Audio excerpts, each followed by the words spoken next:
आज हम इसमें फिनोल की जो रिंग होती है उस रिंग में प्रतिस्थापियों के जो प्रभाव पड़ते हैं उनके बारे में जानकारी लेंगे।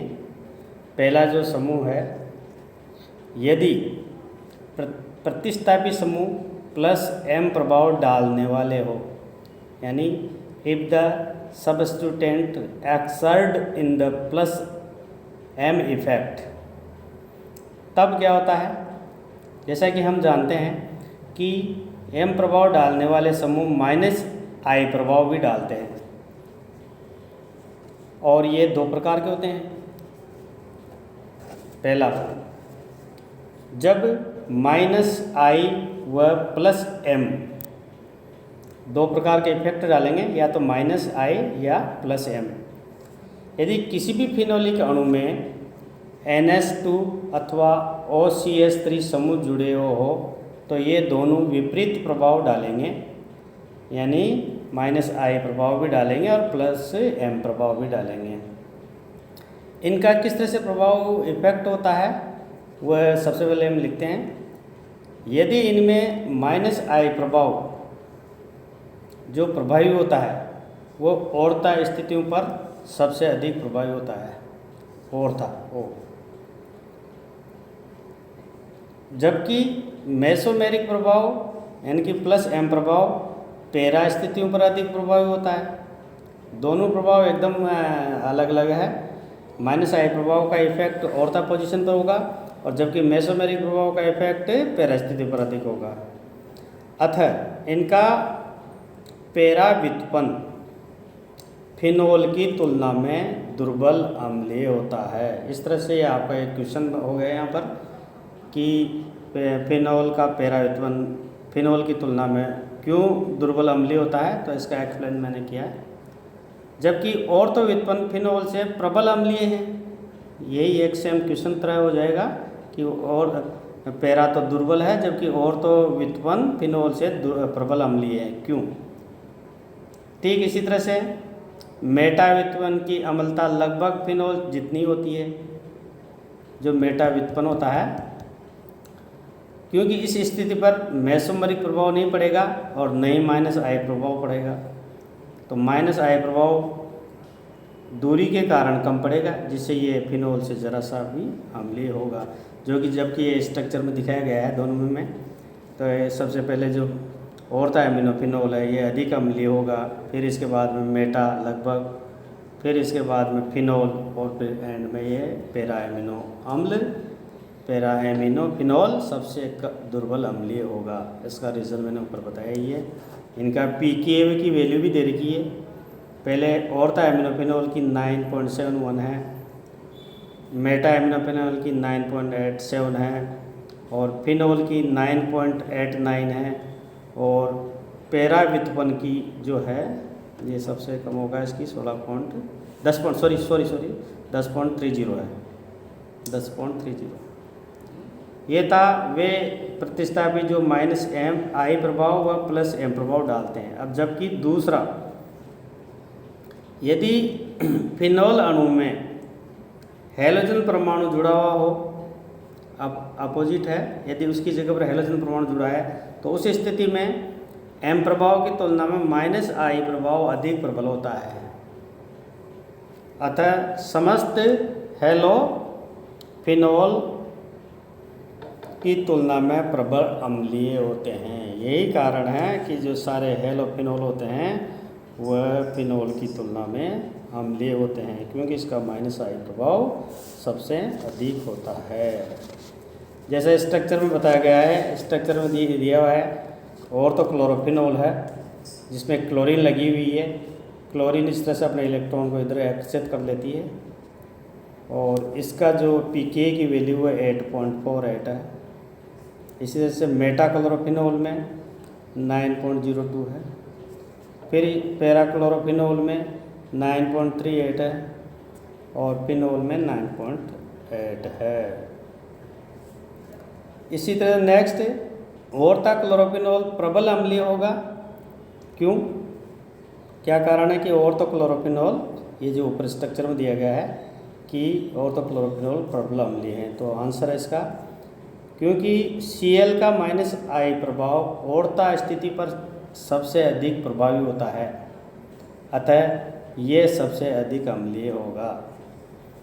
और यदि -I प्रभाव डालने वाला समूह जैसे क्लोरीन यानी कि हेलोजन फिनोल रिंग में हो तो +M प्रभाव की तुलना में -I प्रभाव अधिक प्रभावी होगा। इस कारण से ऑर्थोक्लोरोफिनोल प्रबल अम्लीय होगा। इसी तरह दूसरा, पैराक्लोरोफिनोल सबसे दुर्बल अम्लीय होगा क्यों? ये भी एक क्वेश्चन है। तो आंसर है इसका, पैराक्लोरोफिनोल में +M प्रभाव भी कार्यरत है और -I प्रभाव भी तीव्रता से भी थोड़ी कम है, अतः ये सबसे कम अम्लीय होगा। नेक्स्ट प्रतिस्थापी है 3rd नंबर का, यदि प्रतिस्थापी समूह -I प्रभाव डालने वाले हो, if the substituents exert a -I effect, -M effect, इसके लिए हम एक पॉइंट पढ़ते हैं। यदि फिनोल अणु में -M प्रभाव डालने वाले अन्य प्रतिस्थापी समूह जुड़ा हुआ हो तो फिनोलिक ऑक्सीजन परमाणु के, जो फिनोलिक ऑक्सीजन परमाणु होता है उसके एकाकी इलेक्ट्रॉन युग्म अथवा फिनॉक्साइड आयन के ऋणावेश को अनुनाद द्वारा विस्थानीकृत करके अणु का स्थायीकरण कर देता है, जिसके कारण फिनोल की अम्लता बहुत अधिक बढ़ा देता है। इसका उदाहरण है, फिनोल में अन्य प्रतिस्थापी समूह कौन कौन से हैं? ऐसे समूह जो इस तरह से अम्लता को बढ़ाते हैं वो है NO2, CHO aldehyde, CN cyanide. और इसी का एक क्रम, इसमें से बहुत सारे क्वेश्चन निकल सकते हैं, जैसे पैरानाइट्रोफिनोल है, ये सबसे अधिक अम्लीय होगा, फिर ऑर्थोनाइट्रोफिनोल होगा, फिर मेटानाइट्रोफिनोल होगा और एंड में फिनोल होगा। इस तरह से यहाँ कई क्वेश्चन बन जाएंगे आप उसके कि पैरानाइट्रोफिनोल औरता से अधिक अम्लीय क्यों है, औरता मेटा से क्यों अम्लीय है, या मेटानाइट्रोफिनोल फिनोल से अधिक अम्लीय क्यों। तो ये सारा रीजन जो मैंने ऊपर बताया है वो सारे है। ठीक है, नेक्स्ट इसी को अपन दूसरा क्वेश्चन वो पढ़ेंगे कि पैरानाइट्रोफिनोल सबसे प्रबल अम्लीय क्यों है। ये जो हमने नीचे दिए गया है उसी में से क्वेश्चन बना रहे हैं। तो इसका आंसर है, क्योंकि इस व्युत्पन्न में -I प्रभाव तथा -M प्रभाव दोनों ही प्रबल है, अतः ये सबसे प्रबल अम्लीय होगा। दूसरा क्वेश्चन है, ऑर्थोनाइट्रोफिनोल और पैरानाइट्रोफिनोल से कम अम्लीय हैं क्यों। इसका आंसर है, बहुत इम्पोर्टेंट चीज़ है ये, इसको देखने के लिए, क्योंकि इसमें अंतर अणुक हाइड्रोजन बंध पाए जाने के कारण, अंतर अणुक हाइड्रोजन बंध मीन्स इंट्रामोलिकुलर हाइड्रोजन बॉन्डिंग होता है, जिसके कारण से जो H परमाणु होता है जो प्रोटॉन के रूप में निष्कासित होता है, तो H का निष्कासन इस बंध के कारण कठिन हो जाता है, इस कारण से ये दुर्बल अम्लीय हैं। नेक्स्ट क्वेश्चन, नाइट्रोफिनोल ऑर्थोनाइट्रोफिनोल से कम अम्लीय है क्यों। आंसर है इसका, मेटानाइट्रोफिनोल में केवल -I प्रभाव ही प्रभावी है, जबकि ऑर्थोनाइट्रोफिनोल में -I प्रभाव तथा -M प्रभाव दोनों ही प्रभावी है। इसका आंसर है। इस तरह नेक्स्ट क्वेश्चन, 2,4,6 ट्राइनाइट्रोफिनोल, जिसको कि पिक्रिक अम्ल भी कहते हैं, 2,4 डाइनाइट्रोफिनोल से अधिक अम्लीय हैं क्यों। अपन ये जानते हैं, आंसर है इसका, क्योंकि इन दोनों में नाइट्रो NO2 समूह उपस्थित है, जिनके -M और -I के कारण ऐसे यौगिक अम्लीय गुण दर्शाते हैं। तो जैसे जैसे NO2 समूह की संख्या बढ़ती है, नंबर ऑफ NO2 ग्रुप संख्या बढ़ती जाती है, -M और -I प्रभाव भी बढ़ते जाते हैं। इसलिए उनकी अम्लता में वृद्धि होती है। यही कारण है कि पिक्रिक अम्ल तो इतना अधिक अम्लीय प्रवृत्ति दर्शाता है कि ये सोडियम बाइकार्बोनेट को भी अम्लों के समान विघटित कर देता है। इसी कारण इसे पिक्रिक अम्ल कहते हैं, जबकि इसमें COOH समूह उपस्थित नहीं है। तो यहाँ पर ये नीचे स्ट्रक्चर दिखाया दिया है। तो ये जो पिक्रिक अम्ल है इसमें 3 NO2 समूह हैं। NO2 जगह 3 दिखा रहा हूँ, 3 NO2 है, संख्या अधिक है इसलिए इसका -M और -I दोनों अधिक होगा। इसमें 2 है, इसी कारण से ये अम्लीय होगा। और ये इतना अम्लीय होता है कि ये अम्लों के समान, जबकि इसमें COOH समूह उपस्थित नहीं है, तो अम्लों के समान सोडियम बाइकार्बोनेट को भी विघटित कर देता है। इस तरह से नेक्स्ट प्रतिस्थापियों के इफेक्ट को पढ़ेंगे।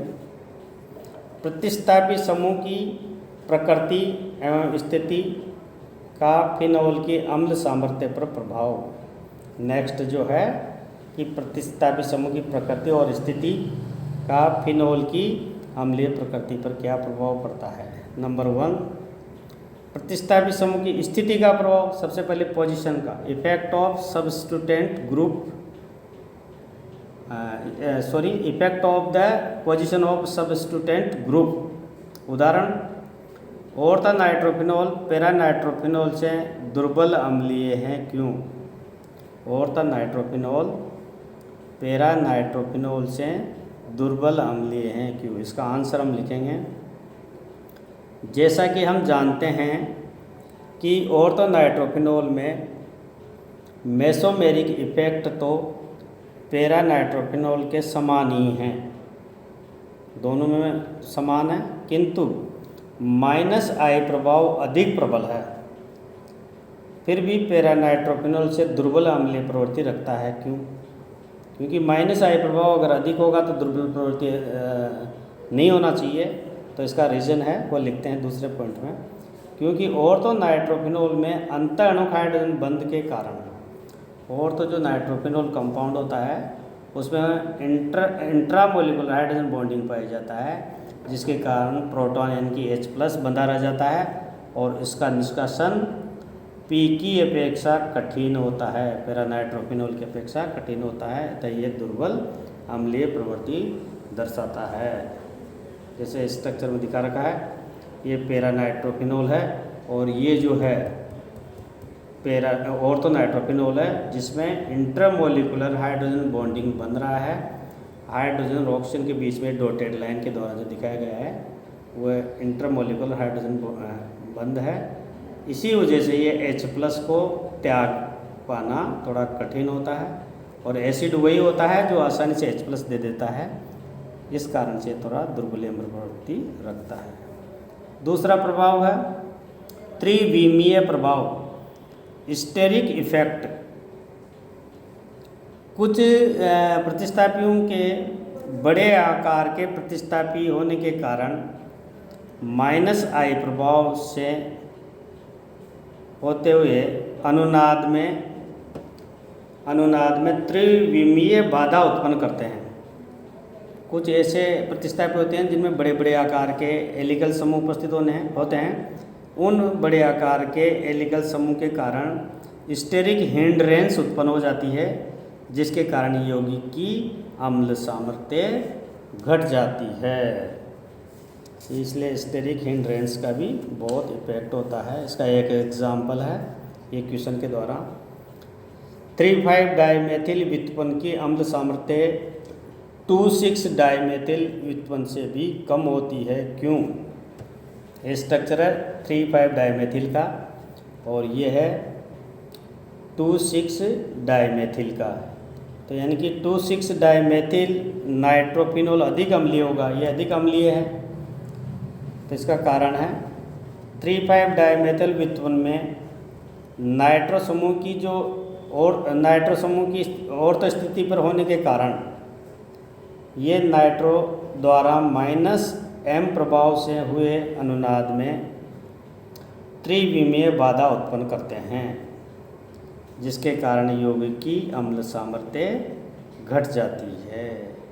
ये त्रिविमीय बाधा और पोजीशन दोनों का ही इसमें स्पष्टीकरण हो रहा है।